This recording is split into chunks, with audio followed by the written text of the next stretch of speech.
counting down the top 5 Buccaneers of all times. These are Elliot Harrison's number 5. It's Ronde Barber. Yeah, I recognize that shot. That little ISO we had of him was at the vet when he was returning that ball. That was the last game at the vet. Yeah, I remember it well. 0-2 championship game. Thanks for reminding me. That's what this entire list basically is, a big, giant reminder. Well, I'll tell you what, Ronde Barber could do it all. Very versatile player. That's why he's here.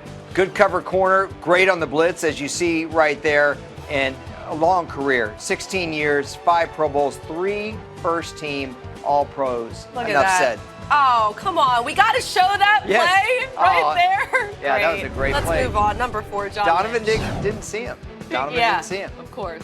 John Lynch had some good games against the Eagles as well, Colleen. And I put John Lynch on the list because he's one of the fiercest hitters to play the safety position in the modern era. I wonder how John Lynch would do with the rules as they are in place right now, but converted linebacker who had a very long career with the Bucs from 1993 to 2003, and then a nice finish for the Denver Broncos. John Lynch always made big plays for them when they needed it, and he was part of that triumvirate with Derrick Brooks, Warren Sapp that led this team and to a Stanford guy.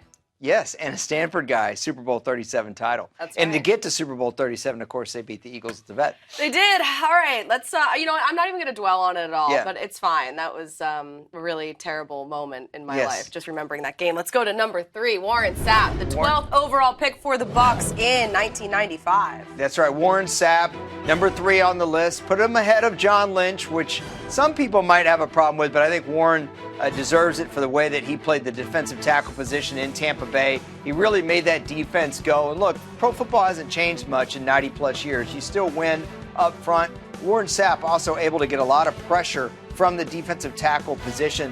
The fact that he was able to get 77 sacks and 16 and a half in 2000 for the Bucs, pretty impressive. Let's go to a blast from the past here. Roy Selmon. Yeah, in 1979, Roy Selmon, one of the best defensive players in pro football, and helped the Bucs get to the NFC Championship game. Of course, they had to beat the Philadelphia Eagles to get there in the divisional round. But that's right. Thank you. Roy Selmon, 9 years in Tampa Bay, had to retire because of some injuries, but 6-time Pro Bowler, first-team All-Pro in '79. I mentioned he was one of the best defensive players in the game. He won Defensive Player of the Year that year, 1979. Yeah, missed 6 games as a rookie, still was Rookie of the Year and MVP, which is crazy. Yes, Derrick Brooks, number 1. Right, and Derrick Brooks and Roy Selmon are at the very top of this list because they played their entire career with the Tampa Bay Buccaneers. And this isn't the greatest players that ever wore a Bucs uniform. It's the greatest Tampa Bay Buck, if that makes sense.